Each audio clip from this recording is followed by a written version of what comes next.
Hi, everybody. Nice to see all of you. Welcome in, welcome in. Hi, Dr. Koo. How are you? Hello, Asha. I'm good. I think this week has been good. Although I was hoping for a new laptop and unfortunately I didn't get one. Last Friday, my laptop my work laptop gave me a blank screen. So I couldn't work over the weekend. So that was good in a way, right? Getting to rest. But it was really funny. Once I got a blank screen, I had to send it to tailors yesterday for the ICT to actually diagnose what is the issue and why am I getting a blank screen. Then once it got diagnosed, it was funny. Apparently my laptop is just too old. It can't support all of the Zoom videos, etc. Too much videos and softwares are inside. But the thing is, yeah. So basically, I was like, oh, I was hoping that they were like, okay, we diagnosed the problem. Please come today to collect. And then I'm like thinking, will they give me a new laptop? And unfortunately, they didn't. They still give me the same old laptop. Jeez, how I wish they gave me a new one. I think I needed a new one. How about everybody else? Yala, false hope. How is everybody for today? Are you all doing well? How has your week been? Hi, Stretchen. Hi, Benny. Hi, Daniel. Hi, Zichang. Just waiting for everybody to come in. Hi, Gary. Hi, Zhao Yue. Hi, Benyi. Hi, Binye. Hi, Vina. Good day, good day. So let's just get settled down. It's 6:03. Let's all get settled down, comfortable, before we actually get on to the class today. Okay. Tianyu, Mahi, Wei, hello, hello, hello. Nice seeing all of you. Get settled down, get your coffee or your drinks, whatever you need, if you have your dinner almost ready, please feel free to have your dinner while we have class. Hi, Carrie.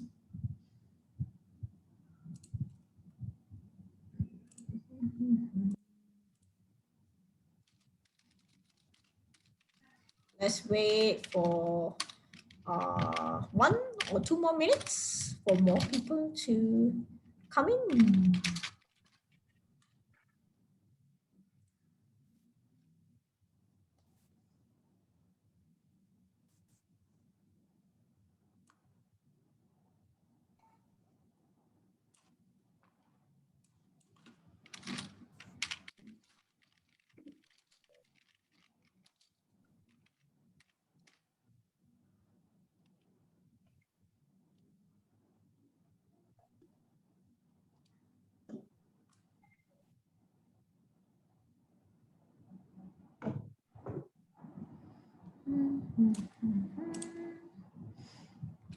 Hi, Jajang. Hi, Gang. Hello, hello. Okay, so we have 26 of you in here. Maybe we just wait for another minute or two. I think everybody should be in soon. Okay. Everybody only say hi. Tell me some stories. How has your week been? Has it been a good week for all of you? Has everything gone on fine with your work, with your assignment?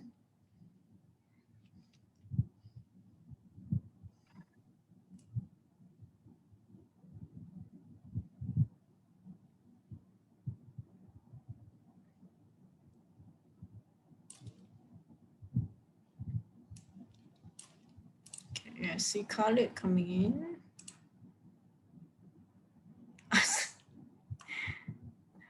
Why Gary and Azmira and Mahi, why are you all sleepless lah, stressed lah, depressed lah? Why lah? What happening?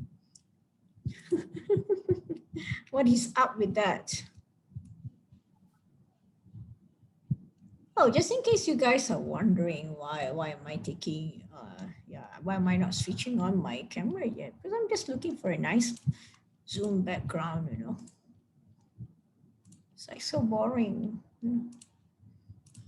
Okay, this should look good. Overtime work plus 2 assignment in a week is God's way of laughing at me. I know Mingye has been having a very busy week as well. So apparently Gary too, Gary also have been having a stressful time from work, Well, has your work always been this stressful, or has this just been one of the terrible week?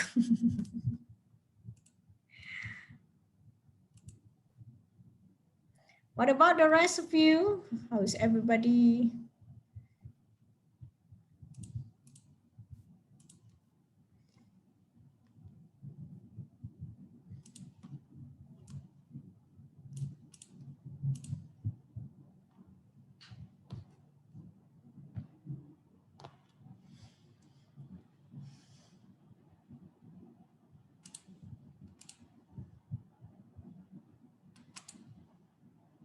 Ta-da! How is this for background? Looks good, right? Yeah, let's have some Doraemon. Doraemon, yeah.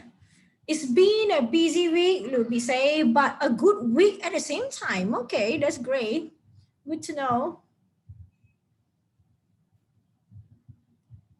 Could be a terrible week according to Gary. Mahi say mid-year stress. And then Gary say, and the manager. Yeah, manager always been stressful. Okay. So Mingye says it's going to be a pretty busy for the next couple of months. Okay. All right. Well, I guess so, right? For most people who are working, it's almost time for your mid-year appraisal, these are the times that your boss will start pushing you that, are you meeting your goal? Are you meeting your KPI, your key performance? How have you been doing, or have you been slacking for the first half of a year? And so, on that note, right, just like that, the first half of the year has gone by. How do you like your first half of 2021? Is everybody having a good first half of 2021? No. Well, everybody says a repeat of 2020, yeah? Not so good, Anissa. We are in a time warp loophole right now. That's when you should call for Professor Strange,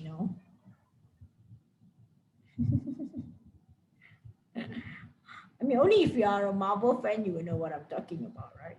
The time warp thing.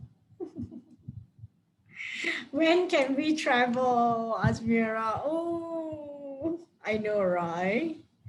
Well, everybody, so before we even get started, so tell me, if you can travel to a nice place now for a good vacation, where do you want to go?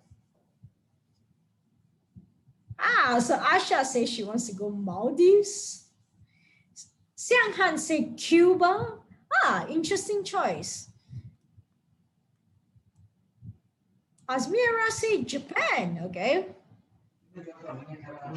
Mahi, a bar, a club, a restaurant. This one is definitely a party goer, this one. Tigers are not muted, so I'm going to mute his mic. Yeah, Tiger. So Gary say Osaka, Japan. Very specific, huh? Zhao Yue also Japan. Zichang say Iceland. Mahi, I miss going out. Here we are stopped, right? It's like, just let me out. Colin says Switzerland. Yeah. Actually, Maldives always sounds like a good place to go, huh? Japan, Taiwan, and Korea. Luby says she'll feed you, Asha. Hey, Asha, so now you got somebody offering you accommodation. It's no issue. Ishmael, next week I'm going to Syria for 2 weeks. Are you looking forward for your trip, Ishmael? Hamra says Switzerland. Mingye says sleep. Mingye, really? So your favorite destination is your bed lah. Vina Langkawi pun okay lah. I want cheap booze and eat and just sleep by a supper beach. As long as got water, right? Got water, got sea, you know. Yeah. Then that would be sufficient, right? Luby anywhere. Well, Luby, technically you're staying in a very nice travel destination. So home is the best for you, isn't it? Asha said, I had flights booked to go last year. Ayo, so sad. Anywhere outside my house. Oh, Ishmael, you're from Syria. So you're going back. Nice, nice, nice. So you're going back there. Are you looking forward to go back? Benny say, go sleep, can go anywhere. True, Vina, at this point, any island in Malaysia is like the dream destination. Oh yeah, Luby is in Malaysia now. So all I see is tailors from my window, but unable to go inside. It's so sad, Luby. It's like you're like, oh, why did I even come to Malaysia, right? At this point of time. Okay, well, I just hope that you know, I miss tailors. Before FMCO, I used to just drive by to see. Okay, all right, interesting. You know, you don't usually get postgraduate students who miss the university. That's pretty rare, you know, because postgraduates, you know, tend to be quite detached from the university because you come to class at 6 o'clock, you know, and then you leave at night, where there's really not much going on in the university. It's more of your undergraduate years that you feel more attached to the university, right? I missed out. I want my campus life, Gary. I missed out on my last sem thanks to COVID. Heartbreaking. Oh, well. Well, glad all of you are looking forward for campus life, okay? All right, then I shall keep the question for next time. What is it about tailors that you miss the most? Think about it. Next class, we will address that, okay? I'm fine being a hermit crab at home. The ducks. Why would you miss the duck? They're so fierce. I miss the dogs at the car park. They're so cute. I've been asking whether people have been feeding them, and apparently they're well fed. So hopefully that's two little two doggies there. I think they're doing fine now. They even have names for them, you know. So all right, let's get started. I think everybody who is supposed to be in is already in. Now, can you actually hear my sons crying? I'm not very sure. Sorry if it's a little distracting. Vina, okay, yes, all right. So you can hear it from the outside, right? Yeah. So I hope that's not too distracting for everybody. Is he okay? Yeah, he's fine. He's with his father, you know. But at 3 years old, they cry about everything. So they throw tantrum over everything. They cry over everything. I feel him. Okay. Next time I'll have a special guest coming in, okay, towards the end of the semester. So yeah, anyway, let's get back to that. Now let's talk about your assignment. I think I've been seeing quite a number of you submitting your assignment even today itself, and I really just want to say thank you for that. I'm really sorry because, you know, like I said, what happened was that last Friday after my internal audit exercise, my laptop just switched off by itself. And then when I tried to switch it on again, it was just blank screen all the way. So I couldn't switch on my laptop, no, nothing. And the worst part was everything that I have, like for example, I mean, I have everything backed up. That's the good thing about it. I always knew these kind of things can happen. So I have all my files backed up, but it's just the problem is that a lot of the system are being tied to my working laptop. So I can't technically use another laptop and do things. For example, uploading your links for times, you know. So that was something that is tied to the work laptop and I cannot access it using any other laptop. So I couldn't upload the link.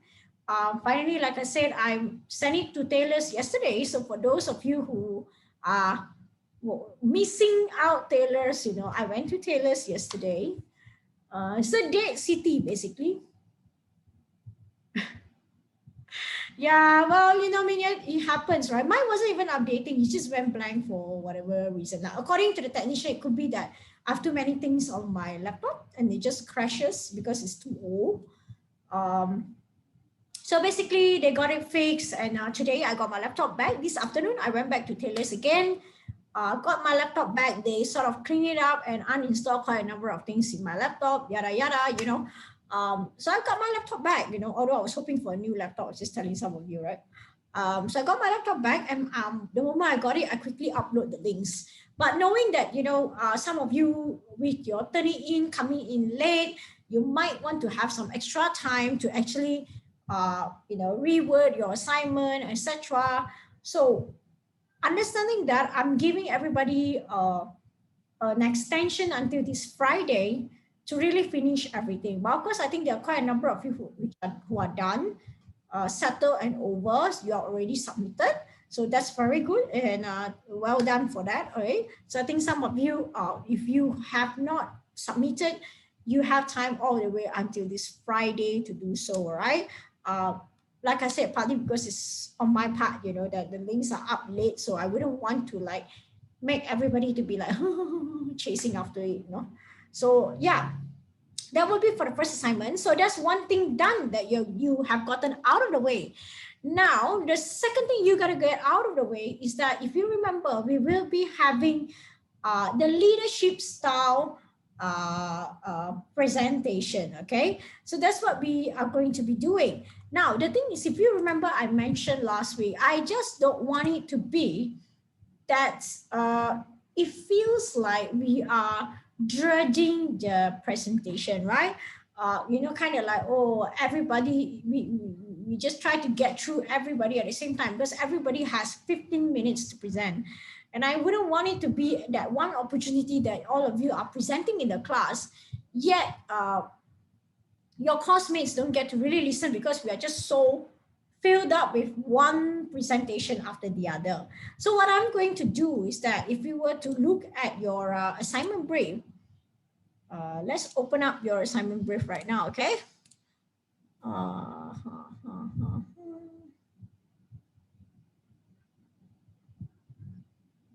Every presentation is going to be 15 minutes, right?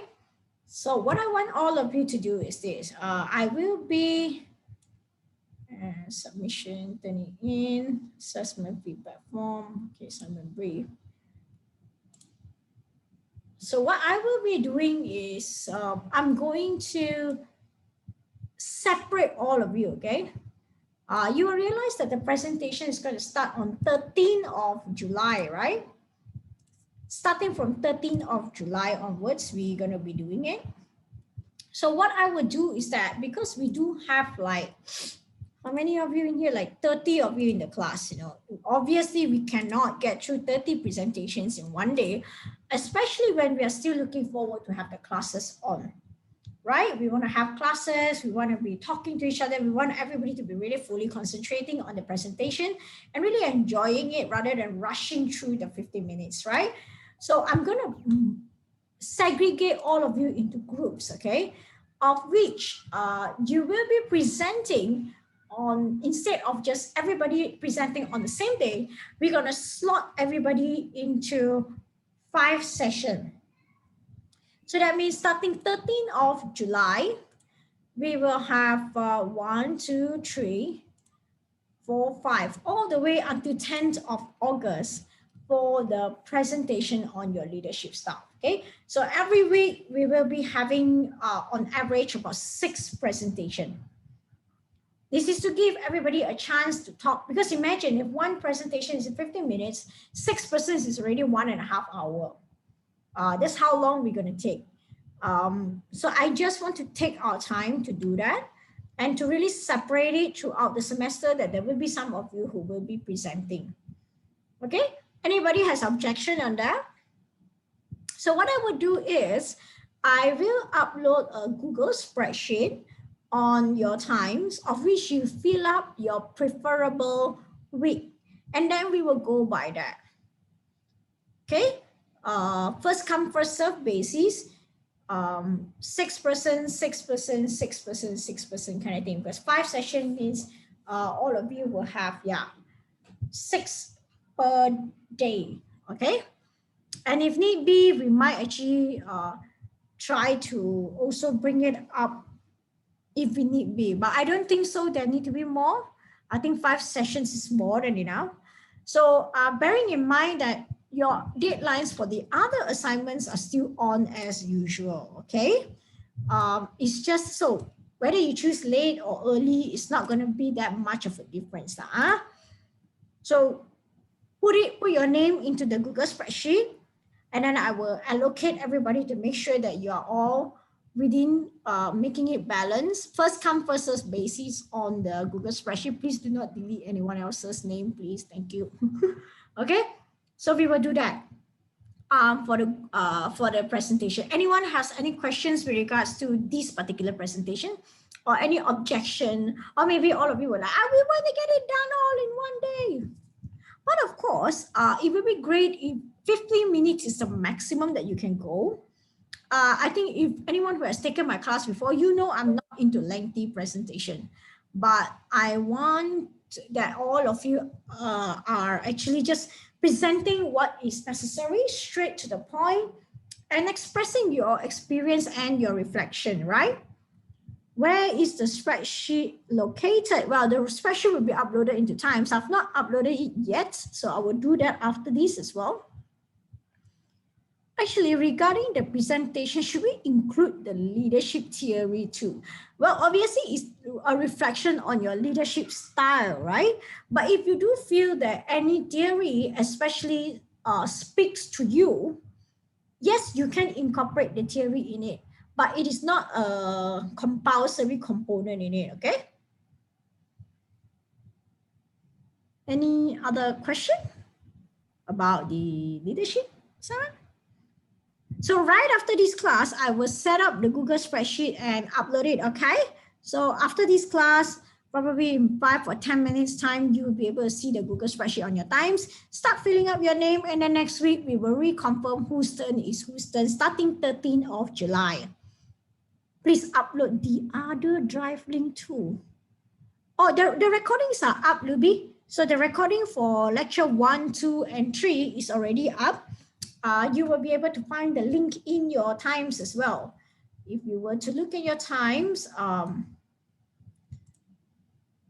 actually put up on your Times and say, all classes recording can be accessed in the link below. So it's a OneDrive link where I have all our previous lectures, okay? So it's all up there, 1, 2, 3, and of course, even today's one will also be uploaded. So every lecture will be uploaded for recording purposes and for all of you to just review back whenever you feel it is needed, okay?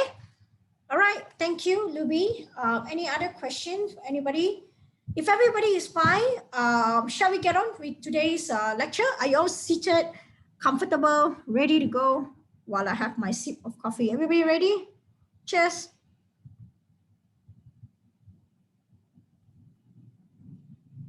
Okay, great. Okay, right. Like I said, feel free to post any questions if you do have any, all right? Now, today we're going to be speaking on a topic which is very, very relevant to all of us today, okay? Why? Because we're going to be speaking on, we're going to be speaking on organizational culture and change, okay?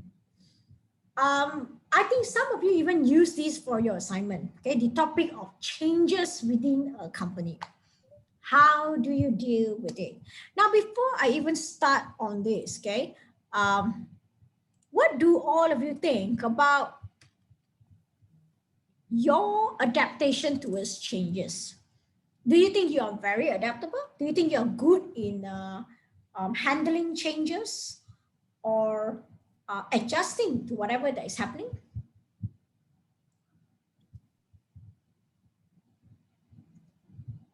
If the changes make sense, yep.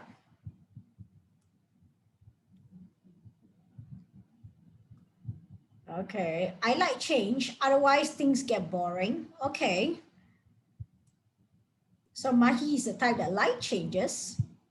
Daniel said, depending on what are the changes. Luby say, think I'm okay. Vina say, I take time, but I do try to embrace it. Asmira say, not too frequent though. Hamra say, if those are good changes and not bad. It can be stressful, yeah. I'm a creature of habit, but I will embrace it eventually. Good changes are definitely welcome, depending on how useful the change is. Okay, all right. Anybody else? I mean, based on your experience with changes, do you think you're good at it? So far, so good, lah, huh? I think a lot of you are pretty adaptable from what you have mentioned, right?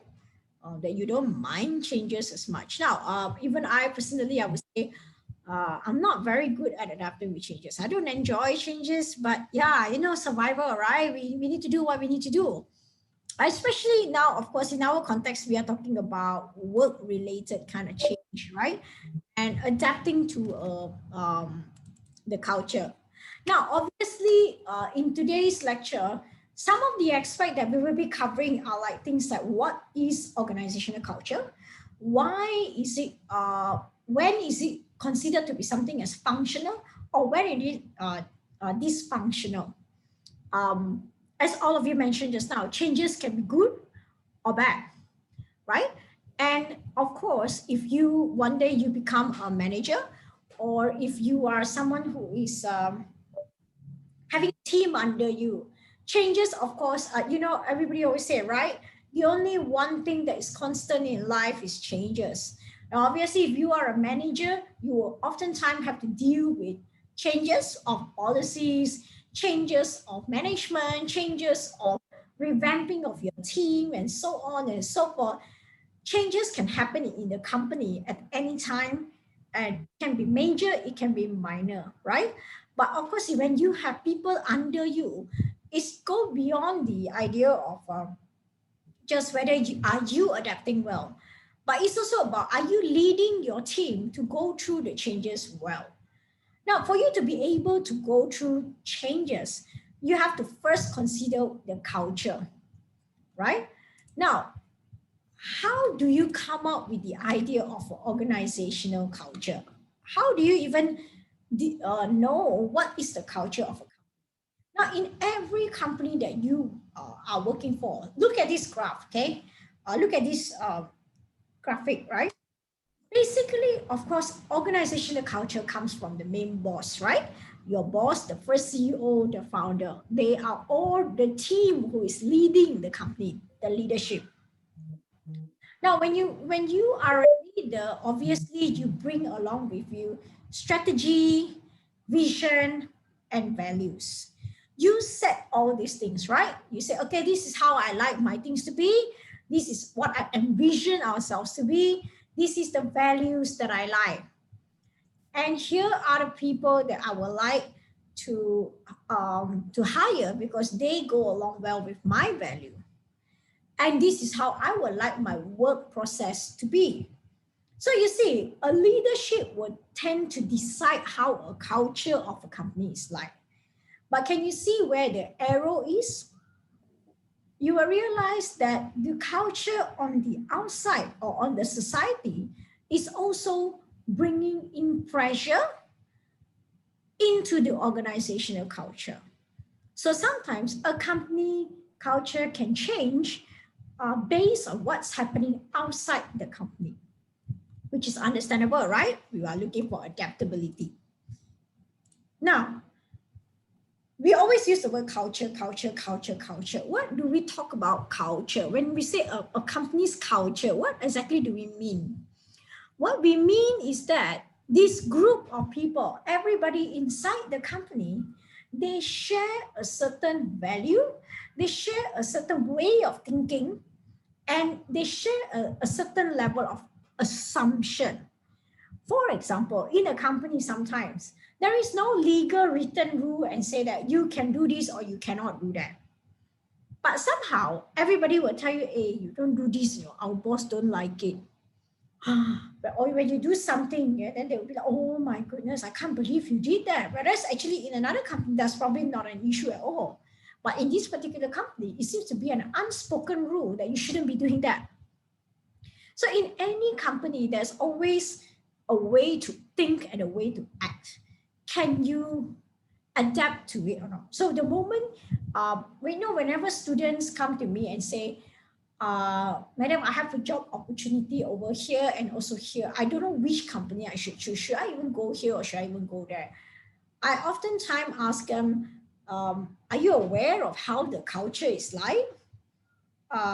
So I will ask them about the first impression they get when they talk to the boss. Have you been meeting anyone? What is it that they tell you about the culture? Because then you will have to make a decision whether, do you think that's the right way to think and act? And is it suiting your own personal belief and values, you know? Now, for example, some companies, their main culture is that they are very innovative and risk-taking. So you will realize companies who are like this, they are oftentimes changing all the time, you know. They keep trying to come up with new product, keep trying something new, keep trying something new, keep trying something new. Whereas there are some companies which are stable, they oftentimes, you know, go through things the safe way, they see and they observe first.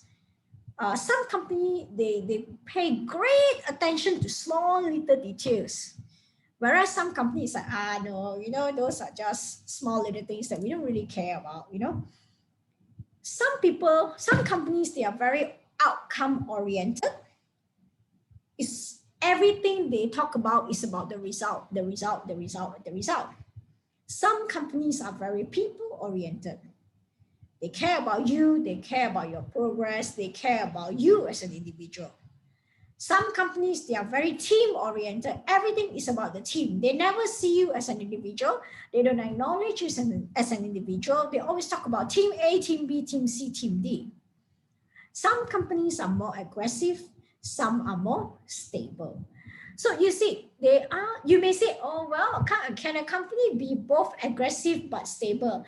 Well, of course, it depends on situation, right? Some companies, the likeliness of them, like, I mean, even you, right? You can be a very kind person, but there are also probably that 5% of you which are nasty because people are nasty to you, right? But the overall culture is like the company's personality. You know, how do you often consistently act? So you have to understand the company's culture. Now, I give you a differentiation of contrasting culture. If you look at what you have in front of you, you have organization A, where you will realize that your manager, everything must be documented. Don't even talk about documents with me right now after my internal audit. I'm getting a little phobia with the words already, you know. Everything must be fully documented. Creative decision, changes, and risks are not allowed. And in companies like that, normally they have very lengthy rules and regulation. They care very much about productivity, and they want everybody to stay where you are, do your job, then you are valued, okay? And your whatever you do as an individual is encouraged. That is one type of organization culture. Or maybe the other side, you get a company that, like I say, constantly wanting to take risks, wanting to innovate, you know, always give you a leeway to come up with ideas. And if we fail, they are like, okay, never mind, it's a learning experience. You don't have much rules and regulations to follow. And then, you know, sometimes productivity, they also look at the people or the human side of it. And a lot of the things are looked at on a team-based level. So let's pause a while here. I want all of you to look at organization A and organization B.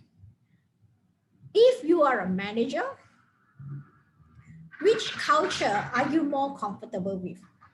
Would you want to be your company to be organization A, or would you want your company to be organization B? Let's take a short moment to consider this. B for sure, according to Gary. So Gary likes creativity. Luby say B. Hamra say B. Mahi say a mix of the two. See, I always get people very greedy one. Daniel also. Asha also. All these greedy people lah. Asha. Yiming also very greedy. Hybrid. Well, most of you choose B. Okay. Any vote for A? Must find a balance between two. Mahi say A has more structure. Because must have balance. Well, Ishmael say B, Khalid say B. Depends on the industry, I think. Okay, so what do you think? What kind of industry suits A? What kind of industry suits B? Vina say, I like routine and creativity, A and B. Vina, that's almost a paradox, isn't it? You like routine, but you like creativity. I think all of us are like that. Huh? We like routine, but then we like to be creative also. Be more suitable for advertising and events company. You are right. I do agree.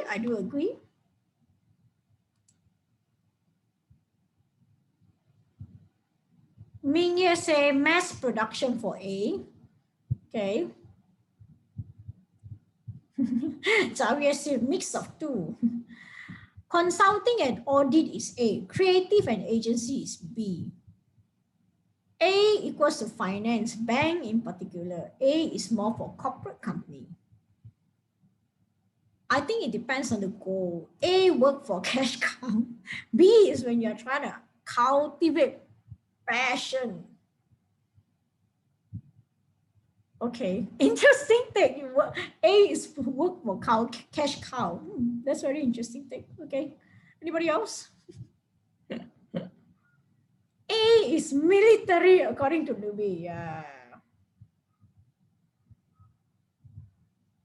But at the end of the day, I guess all of us are like that, right? We do hope that we have some kind of structure, but yet limit us when it comes to the point of creativity, right? So I think that's what we are talking about here, right? We just don't want it to be like limiting our creativity. At least can give us some leeways, So Daniel say A can apply to hospitals too. You're right, because obviously when you are very much dealing with human lives, right? Everything should be documented. No creative decisions should be made, right? Imagine if your doctor say, "Let me try to be creative with you during the surgery." Imagine that. But that's why there is always a place for a rigid kind of culture, right? Okay, good discussion. But what about media and communication? That's how you end up with Frankenstein. What do you all think media and communication companies? Just now earlier, Gary mentioned the advertising creative agency is a B. Gary said media is mostly B from our media management. Okay. Not bad. Some lessons retained from last semester. Very good. Okay. Most of them are A since you got to please client. Interesting. So you see, what Mahi is saying is that there are quite a number of media companies. I think when you are talking about clients specifically, I assume you are really more talking about advertising agencies and so on. Which is such a paradox, isn't it? But of course, sometimes you do get clients like that in advertising agency, right? They want you to do it for them, but then at the same time, they tell you this one cannot, that one cannot, this one like that one like that. This drawing not correct because they themselves don't know what they themselves want. That's always the frustration of being an advertising agency. Gary, amen. Yeah, I feel you because I've seen how it works. In Malaysia, the only creatively adventurous client could be Nando's. Asha say that's my life. Yeah. I feel for people who are in advertising agency because like me, I don't work for advertising agency. For First of all, because I'm not creative, right? Creativity is just not my thing. Don't ask me to be creative all the time. I will get anxiety attack for you, okay? But I'm not very creative, but obviously that's how I got into corporate com, right? So when I was doing corporate communication, we have our advertising partners and agency who were helping us to design our annual reports, websites, etc. Right? So when they were doing it, I just so feel for them when they were dealing with my boss, because they will be asking my boss what she wants, and then she'll be telling them, I want this, this, this, this, this. They came up with a couple of design. She disagree, and then they're like, but this is what you want. And then she's like, no, but she can't really tell what she wants either. And then she will even answer them and say, if I know how to draw it right, I wouldn't need to hire you. And I feel so bad for my for the advertising agency. I'm like, oh my gosh, that's terrible. You gotta tell people what you want, right? But yeah, you know, some clients are just hard to deal with at times. But anyway, so back to culture, right? So there are different types of culture depending on whatever that you are comfortable with.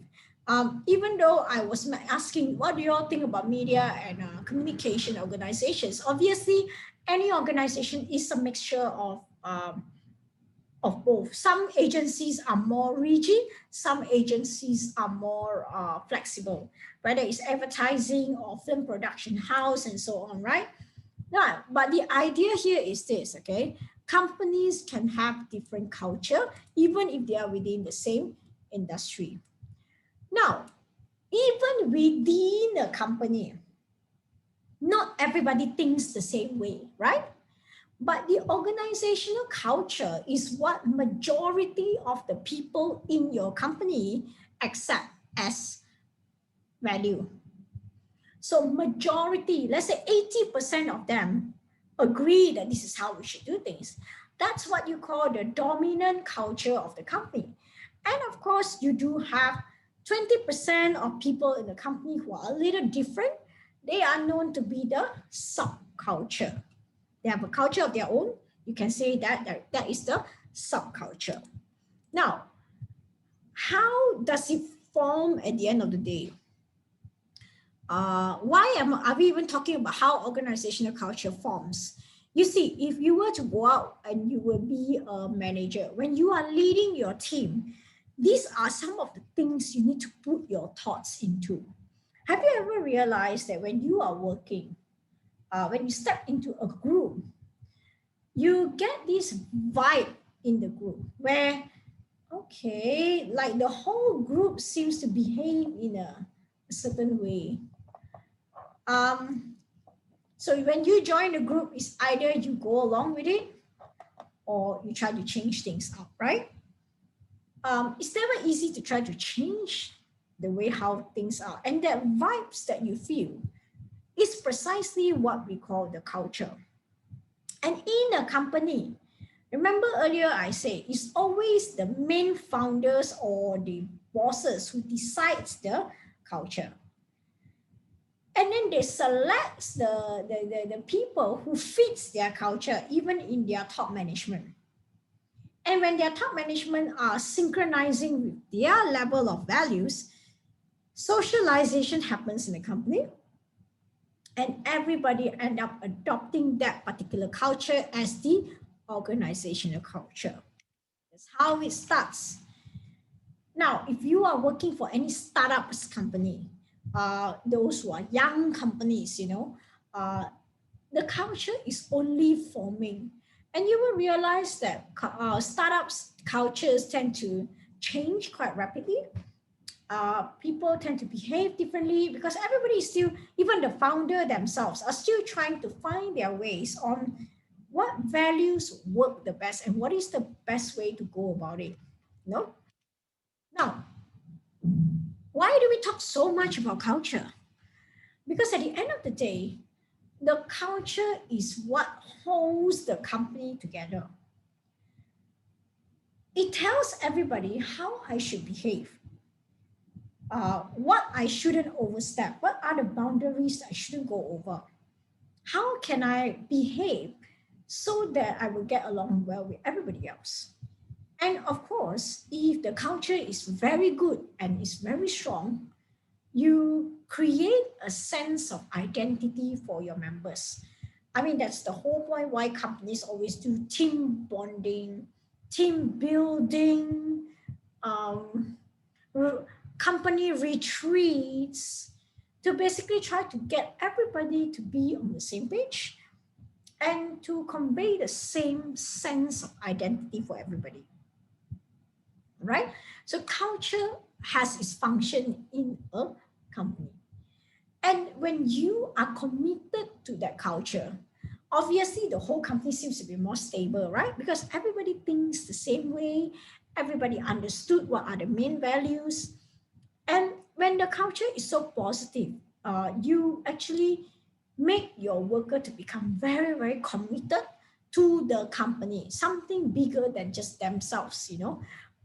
So, you know, I'm sure all of you would have known some people who are absolutely committed to their work. They are so into their work. They may not get that high of a pay, but they feel like, you know, I belong to this company. I'm loyal to this company. I'm willing to give all in for this company. That's because the culture is strong and it gives them that sense of belonging that they are willing to do all of that. So culture is in a company is very, very, very crucial to ensure the efficiency of all your workers. But remember in the early of this lecture, I mentioned culture can be very good, but culture can also sometimes be a liability. Now, when a culture of a company is way too strong, it becomes a barrier sometimes when you want to implement some sort of changes, or when you want to, you know, try to think out of the box and try to be more diverse in your decision making. Or sometimes, what if your management change? You know, your bosses has changed, somebody bought over your company, and then yet the culture is so strong in this company that everybody disagreeing with the new boss and all of that. Then obviously the company's performance will not be as good. So culture can sometimes be a barrier or a liability. Okay. Now, when does a company change in terms of culture? When a crisis happens, obviously then, you know, everybody woke up and say, wow, you know, I think we need to do some changes in terms of the culture and the way how we do things here. Sometimes changes of leader obviously contributes to changes of culture, because remember, the leader also sets the tone for the culture. Like I said, if you are a startup company, the culture tend to change a lot because you're still finding your way.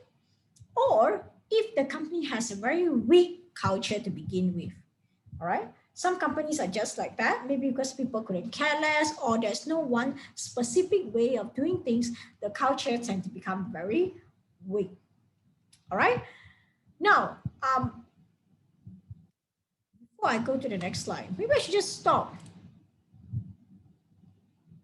If you are a manager and you are considering to change the culture of your team, maybe you find your team to be very unproductive. Maybe you find them very demotivated. Maybe you find that they are oftentimes not daring to go beyond their job scope. They're just not committed to their work. They, you know, you see a need to change the culture within your team. Like I said, don't even talk about changing the culture of a company. You want to change the culture within your team. What would you do to try to initiate changes of culture among your team member? What would you do? Gary, you are the leader lah. I'm talking about now you are the leader and you're trying to change the culture of the team. Why you change the leader? You change yourself. It's like, okay, fine, I can't change the culture, I'm out.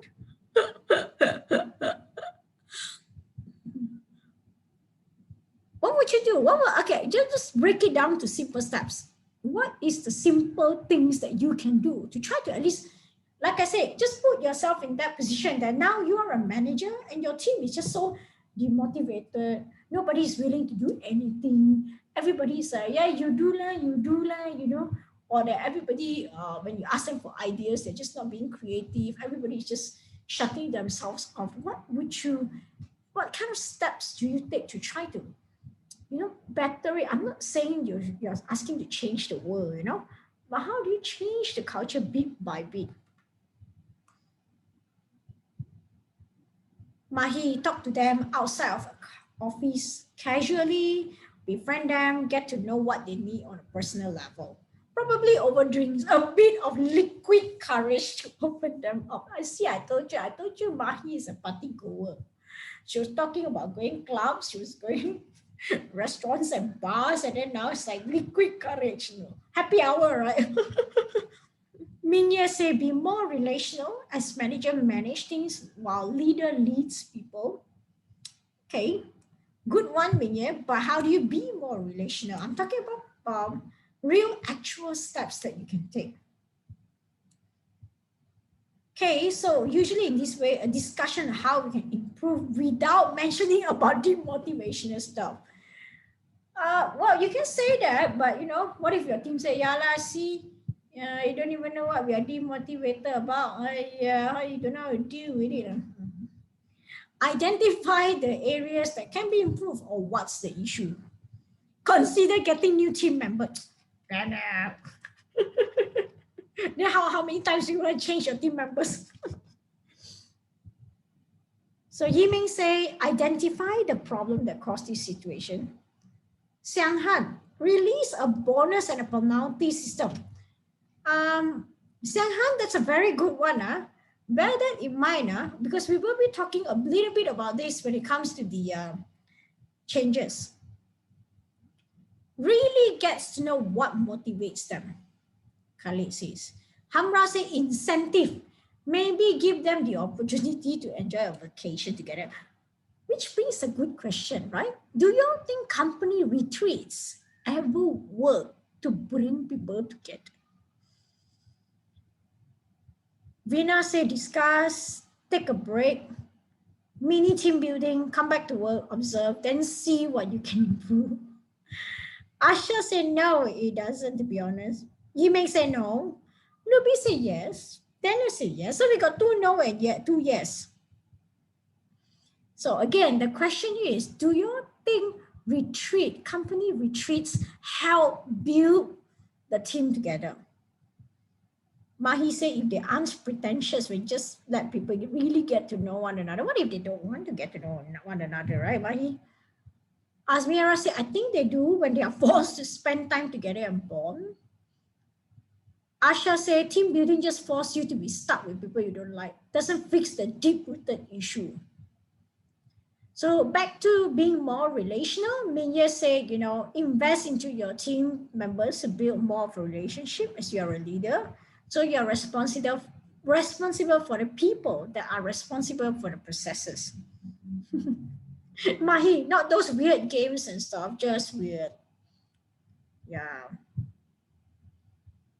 It brings the people together during the retreat. Then after balik office, pecah belah again. Mahi said, bring out the beers if they don't want to. Asmira say, my ex-company practice a heart-to-heart. Asha say, Mahi, open company now. I like to join. Your approach very nice. Let's go. Okay, Mahi, cool down. Okay, cool down. Mahi says, I'm so ready to party. Right, okay. Now, next time, any one of you want to go for a party, you know who to ask. Gary said, it may be similar case to my company right now. What do you mean, Gary? So Mingye said, if the people that you are responsible for are not happy, it will definitely affect your processes. That's right. Vina said, I'm realizing I need drink because of Mahi.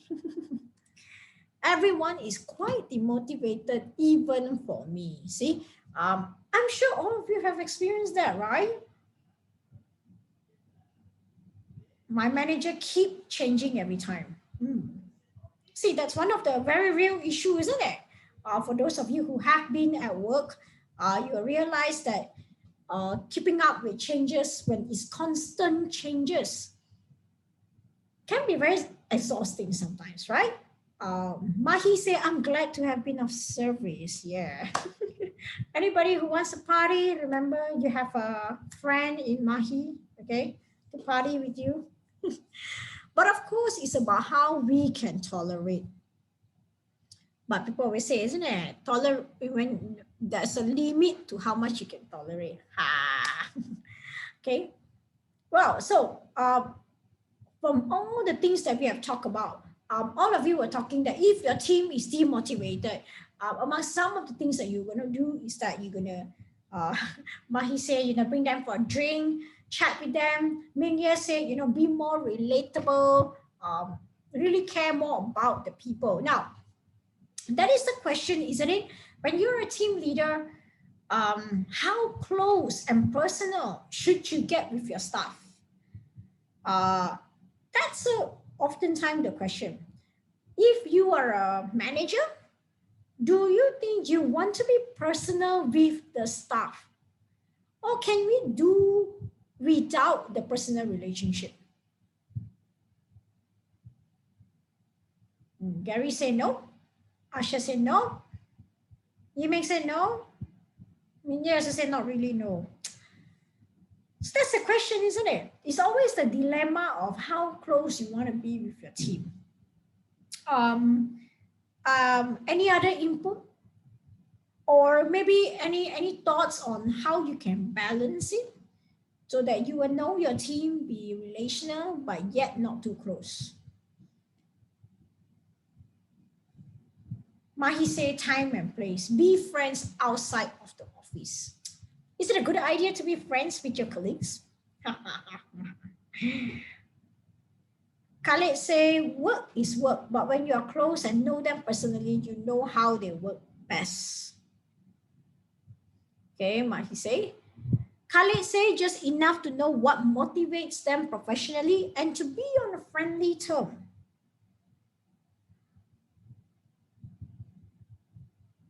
So Asha say boundaries are important. Certain lines should not be crossed. Like one needs to be engaging enough to create good, respectful relationship. But in the end of the day, it's work.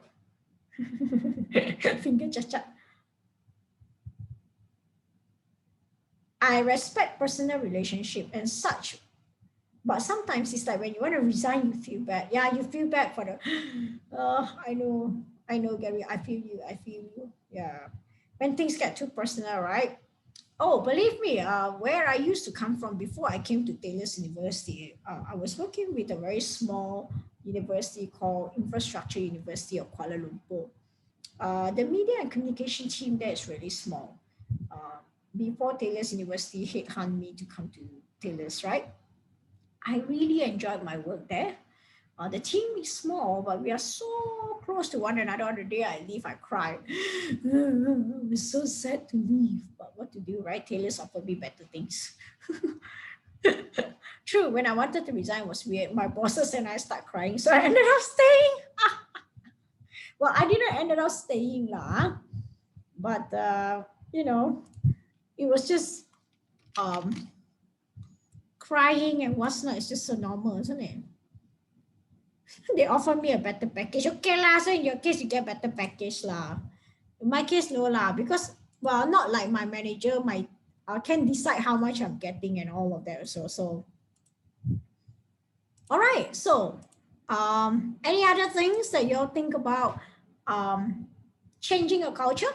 Any other thoughts from anyone else? No? Okay, all right. Now let's move on. Okay.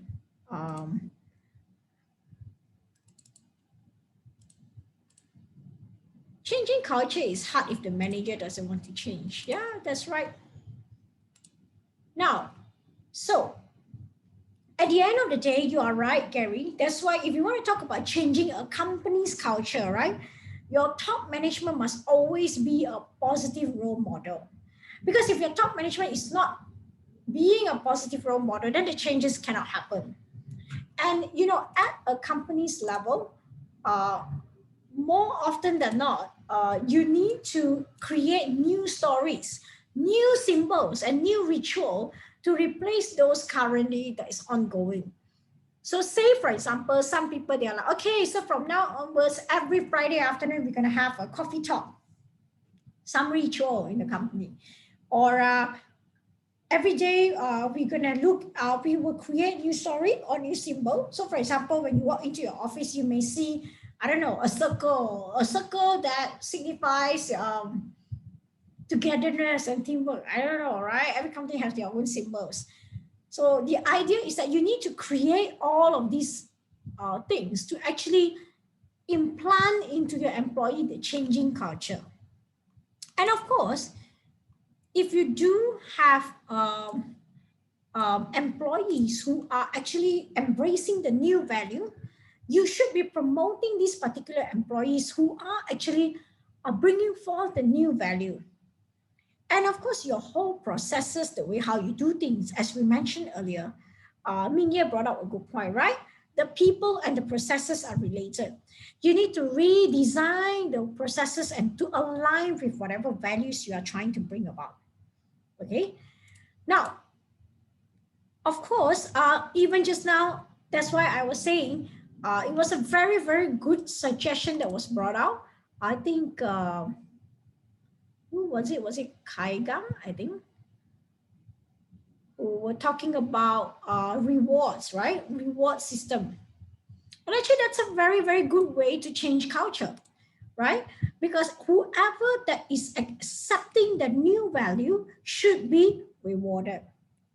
And actually, in every company, the more you replace the unwritten norms with formal rules and regulations, that's the way how you control and ensure that the culture does change. You know, there are some people who are stubborn, right? Some people who are stubborn, they don't go along with the culture. So when they don't go along with the culture, you need to shake up that subculture that they have. You either transfer them, you rotate them, or you terminate them. So technically, whatever that Daniel and the rest have mentioned about changing the team, it's not exactly not doable, right? Okay, so Gary's got something against the manager. So Gary, during your presentation, if you would like all of us to listen to your story, feel free to do so, okay? Vina, what if it becomes very transactional after rewards and nothing more to it? Well, of course, Vina, that's always been the dilemma, isn't it? You gotta take a chance, you gotta take a risk, and hope that it does become embedded, right? So sometimes people say you got to fake it till you make it. So it's a risk you have to take, which is why sometimes certain culture, when you try to adopt, may work, but it may not work, right? So work to get peer group consensus through utilization of employee participation. So the best you want is that you make them have conversations among themselves. Get them to talk among themselves on how they can agree with the new culture. And of course, if the culture is being changed based on what their inputs are, of course, that's a very good thing. And most likely they will actually take the culture change, right? Any questions so far or any comments from anybody?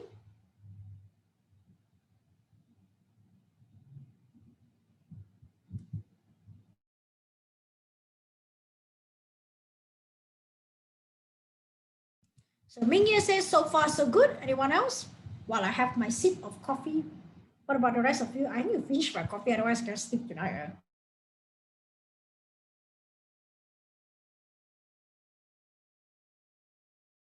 Asha says, so far all good. Alubi, so far so good. Yinya say, all good, doctor. Okay. Thanks for responding. Anyone else? You know, feel free to drop a comment if there's anything that you would like to share with the class as well. Xianghan, thanks for your like. Carrie, thanks for your like. How Wow, Gary, really? You want to ask this kind of question? How is Taylor's working culture then? Faster off recording this. Well, it's for research purpose. Shanghai, he wants to be your colleague. We now spill the tea. You are not very naughty people. Oh, well, if I get 100% of the class to show me a light at the same time, then yes, then I will spill some tea. See, not 100%. See, not everybody wants to know. See, not everybody is liking. So no, we're not going to spill the tea. My button not working. Oh my god. Still not everybody. Still not everybody. Not everybody like. Someday lah.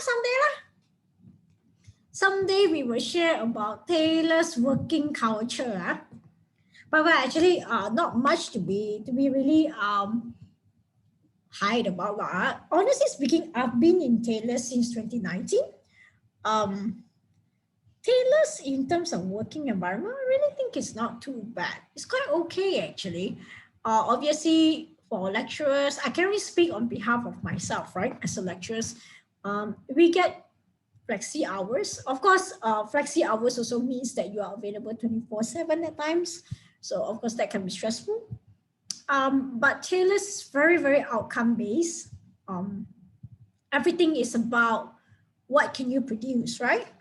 And actually, I don't know about how all of you feel from the student's perspective, but student satisfaction is such a thing that Taylor's emphasize on. Serious actions are taken against lecturers who are not performing satisfactory, because and the university takes student complaints very, very, very seriously, So these are the kind of things that I think I like about Taylor's. Yeah, yes, Daniel. So I'm not sure about your perspective from students. Why? Have you been having any complaints which are not being addressed? Because you see, in my short 2 years, seriously, when something happens, a complaint come from students. I tell you, the havoc that goes among the lecturers, right? Everybody will want to, you be called for a meeting, you will be answerable, you have to show evidence, whether, if you think that the student complaint is not valid, show us your evidence that you did do what you're supposed to do, kind of thing. Taylor's felt more like home to me than actual home as a student. Okay. One of the lecturers we complained last time during degree still haven't left Taylor's. The nice ones are gone. Oh, don't laugh so sad, Daniel. It's okay. It's okay.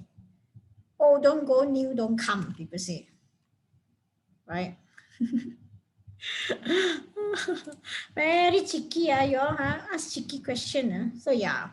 But I honestly think Taylor's culture is really quite good so far. It's also very innovative, very risk-taking. We often try to come up with new products. Our bosses are often pushing for new ways of teaching, new pedagogy, new things, That gets breathless sometimes to cope, but I guess that's the good thing, You try to change, try to adapt with the times. Dr. Ko very nice. Minye, you don't get extra mark for that, Minye. Mahi said, well, maybe the ed degree was lucky. What ed degree, Rasan? Most of the ones I got, so okay lah. Daniel corrected himself after Minye said, like that. Okay lah. Give face a bit lah to Dr. Ko. Not gonna lie, I wanted to do masters to hopefully try my hand in lecturing in Taylor's in future. Feel free to do so, Mahi. I honestly don't think you will regret it. At least I don't. Until now, I don't regret coming into Taylor's. Which is why even though there are other places to sought for me so far, I'm not really into applying for a new job, at least at this point of time, because I really think Taylor's is a good place so far. So far, so good. One day if I change my thoughts, I'll let you know, okay?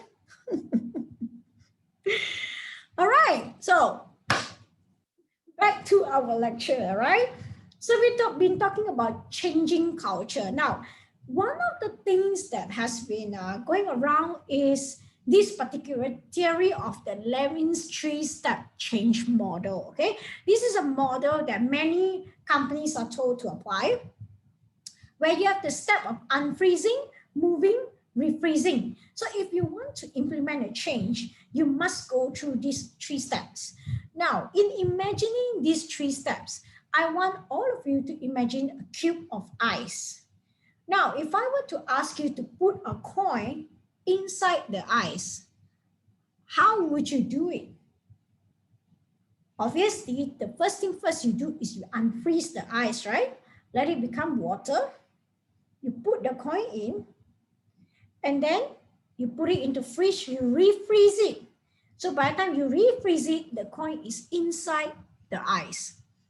That's the idea. If you want a company to change the culture, you need to undo whatever that's happening right now, implant the changes, refreeze it to make it permanent. That's why it's called the Levin's three-step change, right?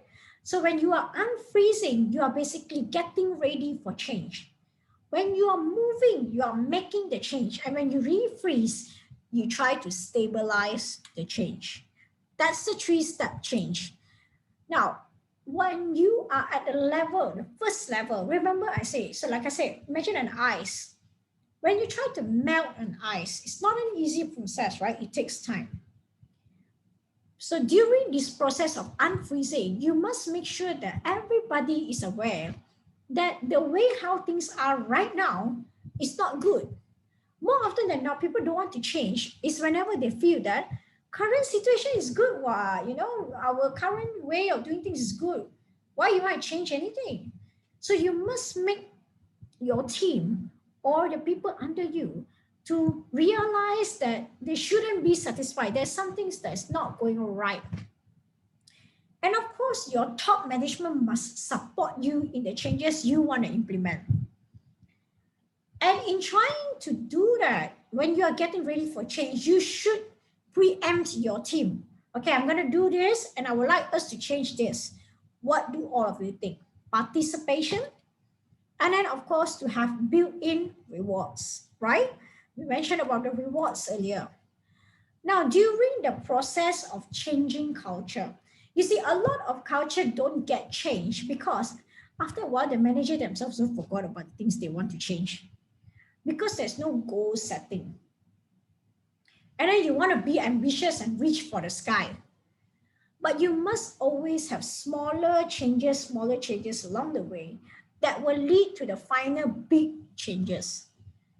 And the structure, including the management structure, must be able to support that change. Then only the changes can be done. And of course, an open two-way communication between you and your staff is very important. Constantly seek their feedback during the process of changes. Are you adapting well? Are you okay? Sometimes it's not that people don't want to change. Sometimes they don't know how to change. They don't know how to cope with the changes. So say, for example, all of you who are working right now, you may even experience this when you feel that in the time of pandemic, going online and doing virtual meeting, all of you may hop on it like a fish to the water because you are young generation, right? But you will see some elderly people in the company who are struggling with technology, doesn't understand how Zoom works, doesn't understand how Teams work. They struggle with the changes. It's not that they don't want to change, but they struggle. So it's always good when you have open two-way communication with them and you guide them through so that they will not be left behind in the process of changes. Okay. And of course, when you are done with the changes, you must refreeze it and making sure that it is the culture. You make sure everybody is successful. Whoever they do very well, you reward them. And remember what I mentioned earlier, the structure, the physical structure, the legal structure of your company must be able to support the changes you want to make. and then you can make the changes work, right? Now, why do people resist changes? Okay. Now, before I will share this particular screen, right? When all of you are going through changes in your life personally, right? Whatever changes, whatever things that you're going through, what do you think is the most difficult thing in that process of changing? What causes you finding it difficult to change?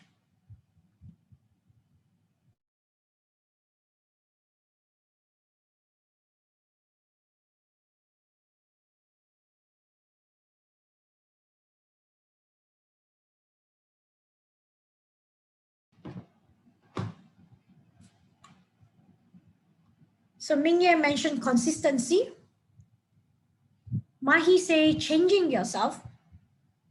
Accepting the change mentally, according to Asha. Why is it difficult to accept the change mentally? If we go one step further.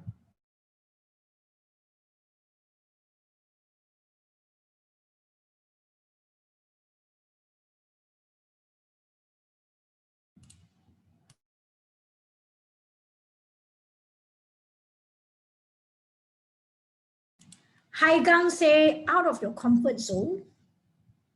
Carrie say something unknown after the change. Mahi say cognitive dissonance, right? Of course, yeah.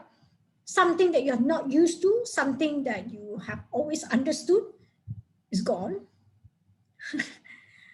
So it's like going through the 7 steps of grief. Before you can actually act on things, you have to come to terms with the change. Your subconscious tell you that you're not good enough for the change, so you feel very burdened. Okay, any other input? Difficult to change mentally, getting out of your comfort zone. Do you realize that adapting to changes is a lot of mental work? Anything else other than the mental work? Physical, I don't know, anything that's any other reason why you hesitate to change, probably physically or I don't know, spiritually. Hence consistency. Yeah, I mean, it's not like for example, if you want to get into exercising every single day or eating healthy and clean every day, it's also not that easy, isn't it? When there is no sense of familiarity, fear and adapting can be tedious. Yeah, you're right, Vina. Now, I think we can all agree that at the end of the day, it's not so much of a real, actual physical problem that exists, right? It is really more of what's going on in here in our mental when we are trying to adapt to changes. Which brings up a good point, okay? If you were to look at this graph that I have, okay, individual resistance to change. Obviously, because out of habit, you know, all of you were mentioning something that we have always gotten so used to, suddenly it's not there anymore. So you sometimes resist changes because it has become a habit to you. Because you're losing your sense of security, all of you were mentioning earlier. Fear of the unknown. Selective information processing. Now, selective information processing is just basically referring to people who, you know, my mind has always been thinking this way, you know, A is A, B is B. So I've always processed informations that way. And suddenly now all of you are telling me that A plus B is C. So they resist changes because it's something that in terms of information processing, they are not comfortable, they don't get it, right? And of course, economic factors in the case of a company, sometimes you fear, I'm sure all of you, when you are thinking about getting another job, even just now, some of you were sharing your experience of shifting job or and all that. Well, of course, the economic factors come into place, right? Do you get better salary? Do you get better incentives? Some people, they refuse to change because Whatever they have now, they're comfortable and they're afraid people will take it away from them. Whatever money, incentives, or I don't know, right? Comfort that they have. So economic factors can be a contributing. So there's 5 sources of individual resistance to change. Now, as a company, okay, you have to understand that people who are under you, when they are resisting changes, you realize none of it is about the manager. So at the end of the day, when you are a manager, if people are resisting to change, please understand that it is not that they have anything against you as an individual, but it's just a very natural human instinct to resist changes. Sometimes people feel they resist changes because they feel like they're not being informed of what's going on. There is a lack of communication from your supervisor about the changes, lack of communication and respect from your union representative. And also, like I said, when the changes is being made and there was no asking them about how they feel or what they think about the changes, that's what make people resist it, because you are pushing them into something they feel they have no control over. So obviously, people under you feel cynical about the change. Now, that's talking about individual level, when you want a person to change. Now, as a company, you must always be adaptable. And you will realize that the company as a whole can also resist to changes. Now, what are the reasons why companies refuse to change? Number one, threat to establish resource allocation. Whatever resources a lot of companies have, they tend to invest into what they feel is safe, what they feel is the known, what they think is the safest thing to do. Number two, structural inertia. They are not willing to change their structure. Number three, they have limited focus of change. They don't know. You want me to change to what as a company? The group inertia, that means the people inside the company itself are not willing to move. Or you feel that any changes is a threat to your expertise or a threat to your power. These are the reasons why a company will resist changes. Again, let's stop here.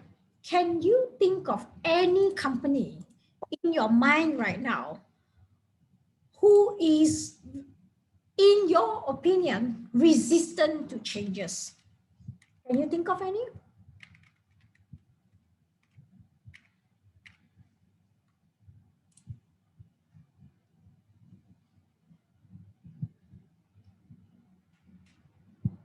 Any big companies that you know?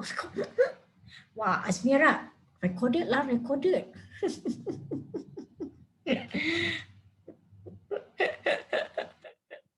Gary, I want to say mine, but not the extreme to resistant changes. Yeah. Okay. So to a certain extent, your company probably resist changes, but not too bad lah. They are still open to changes. Okay.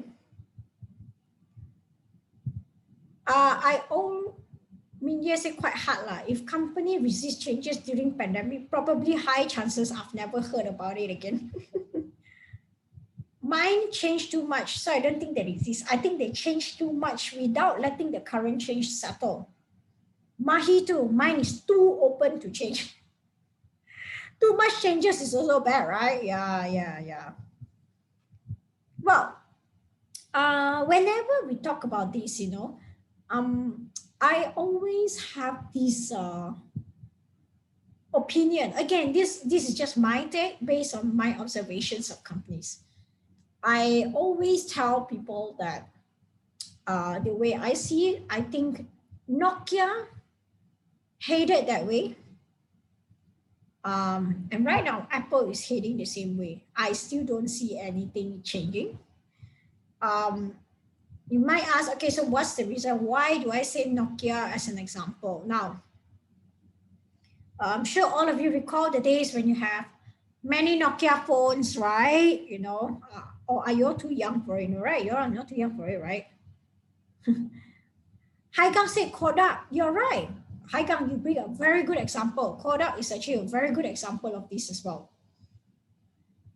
Companies who are very insistent of the way they do things, who pride themselves.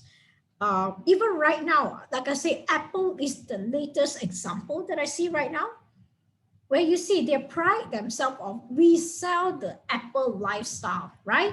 You have my MacBook, and all my items are all related to one another, my iPhones, etc. And everything they have is exclusive. But yet, the more iPhones come out, remember only last year or the year before, people were laughing at them because they sell one stand for don't know how much, premium price. And then I remember that when the new iPhones came out, they were making fun of it, saying that nothing changes but the number of dots on the camera. You see Apple struggling to change. And slowly you see them being leveled up. I'm not saying that Apple is anywhere lower, but right now, they used to be way high up there, But right now, you see all these other companies that are competing for the attention in the market. Huawei, Oppo, right? Samsung. Of course, Samsung is also one of them. Which I think adapting and dealing with crisis, Samsung is really not too bad, So Khaled bring up the Dodge Motor Company. Every other company is switching to electric vehicle. They're still producing V8 internal combustion engines. Okay, Khaled. Sorry, I don't speak cars. Sorry, this is being a typical lady who is car got 4 wheels, can move, and that's about it, right? But well, possibly those are the companies that you have in mind, right? Cars innovations, that's a good example of it as well, right? These are the kind of companies that you can see them resisting to changes. And at the end of the day, it does bring harm to their company, and yes, due to all of these reasonings that they have to overcome. When you want to overcome the resistance, there's a lot of things that has to take place in your company. You have to educate your people, communicate with them. You have to make sure they all participate in decision making. You have to be serious about it. You make sure you support them in the changes. Sometimes negotiation have to take place. You wouldn't want, but there are companies that when you cannot force the changes, right? Especially like all of you were mentioning, COVID-19 now, everybody had to change. Sometimes your staff refuse to change. A lot of companies even go towards manipulation or coercion. Coercion means force them to change, So these are the kind of things that are ways to overcome the resistance. Of course, we hope that with the first 4, you are already able to overcome the resistance to change rather than resorting to manipulation or to force people to go by the change, right? Which sadly, a lot of companies are doing. Now, emotional response to change. Are all of you familiar with this? I'm sure all of you are feeling it during the pandemic, isn't it? Before pandemic starts, last January, all of you were, wow, I'm super confident. 2020 is going to be a good year. We've been waiting for year 2020. You think you're so certain. Pandemic hits, everybody goes into doubt. Well, I don't know. Are we stuck here? For the pandemic, are we stuck in number 2?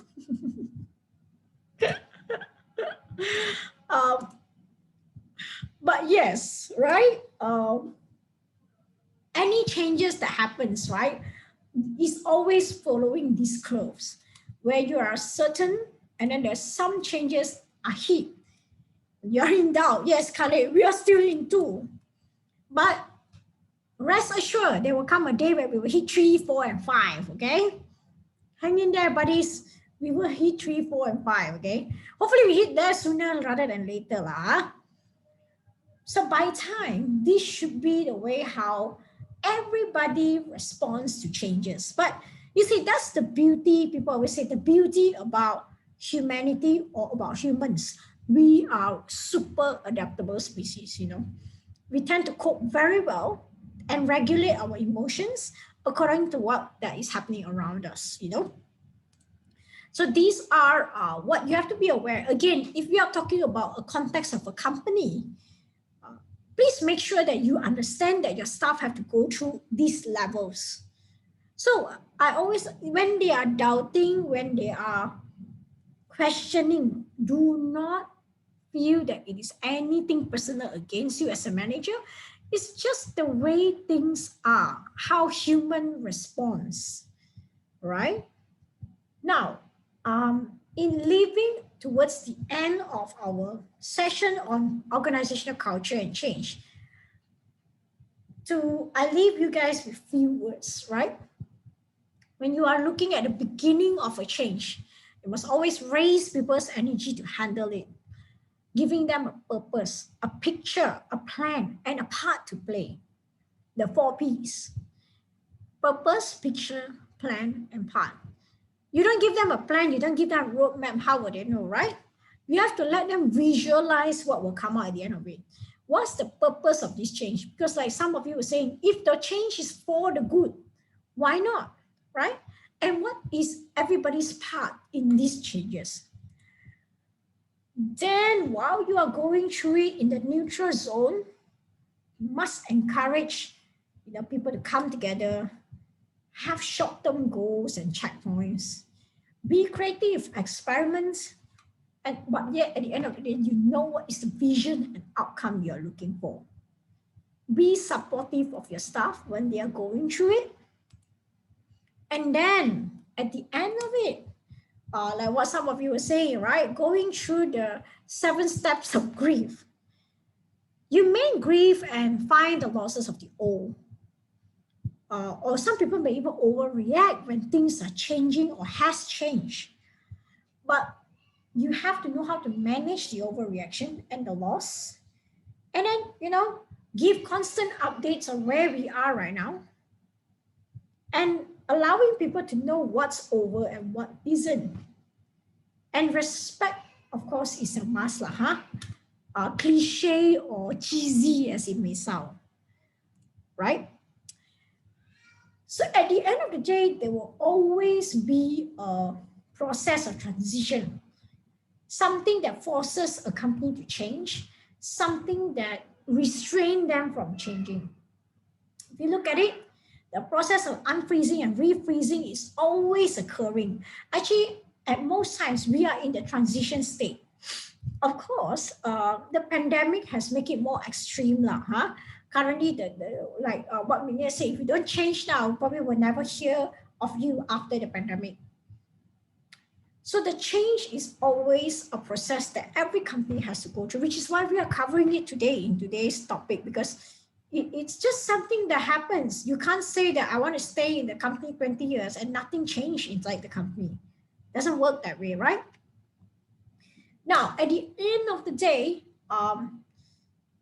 culture do change by time. Like I say, it's like a company's personality. Your personality changed by time, right? Now who you are compared to the 15 years old you is very different. So your personality change, even companies change by time, right? But at the end of the day, you need to take care of your employee and your team, because your team is what brings the overall culture. Your staff, your team is the representation of you. That's why employee satisfaction is such an important topic. Employee happiness is such an important thing. All right. But as a manager, remember next time when you hire people, Hire someone who aligns with your organization's value. You may say, how will I know? I interviewed that person 1 hour. How will I know align or don't align?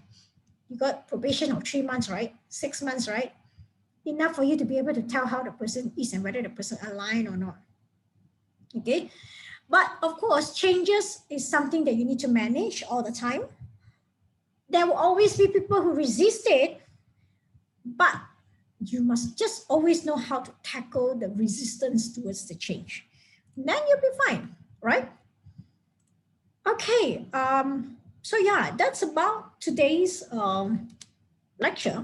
Anybody has anything to add on, to ask, or to share, perhaps, How are you adapting with your changes in your life currently, Any inputs? Any inputs? I'll wait for a while. Still all good. So far, so good. Okay, good to know, right? Hope it has been, again, today's topic, like I said, now like being at home. Daniel, what do you mean?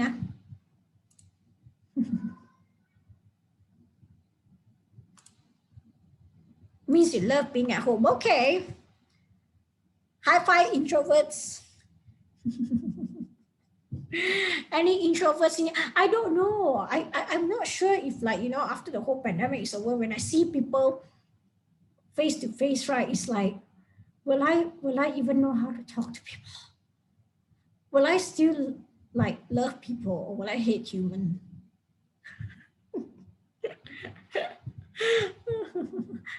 me, yeah. Okay, good.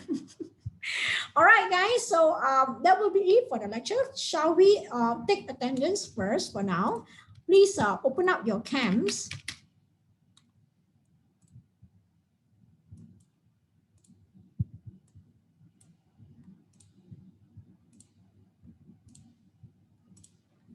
Please open up your cams. The password is S3VLNY.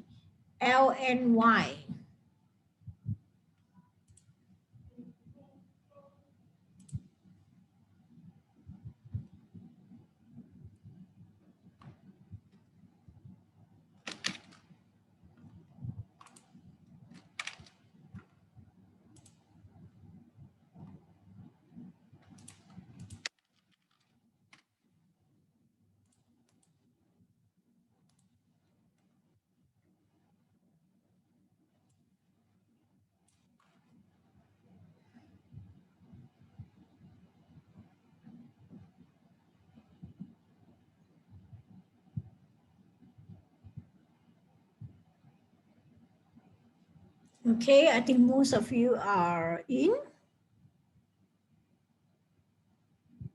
Okay, very good. We have 27 of you.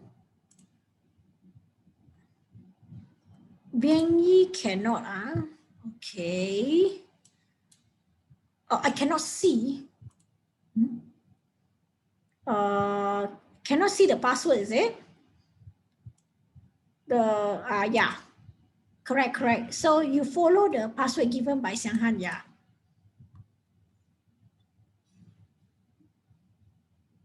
Anybody else who is not able to come in or anything like that, please do let me know.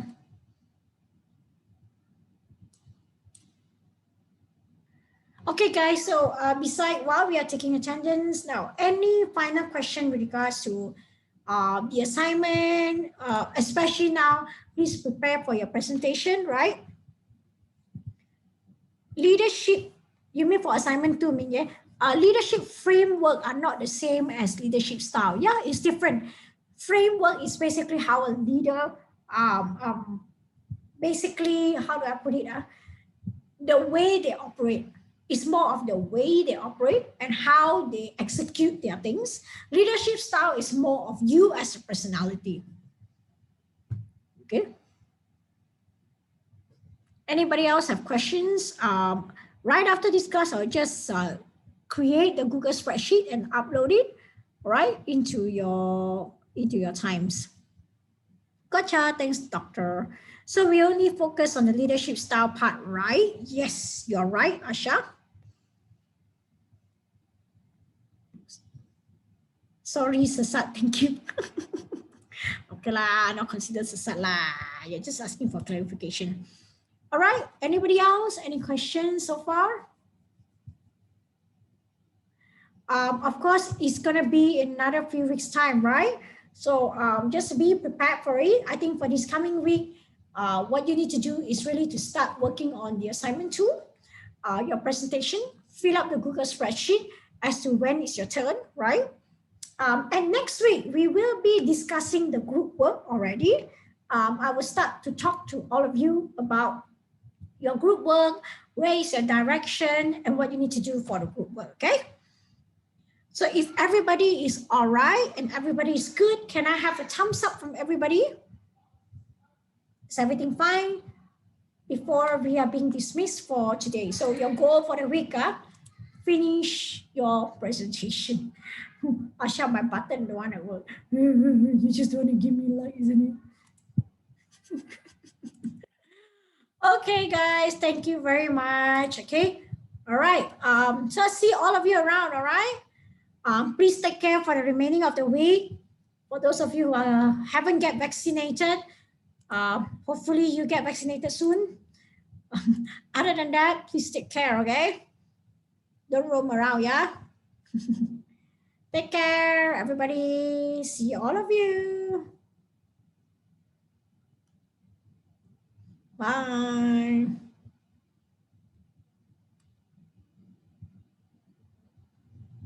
Thank you. Thank you. Thanks to all of you for staying to the end. Good night, Khalid.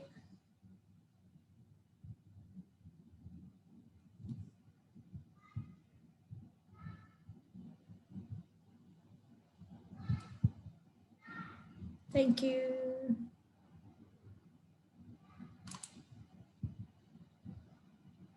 Good night. Good night.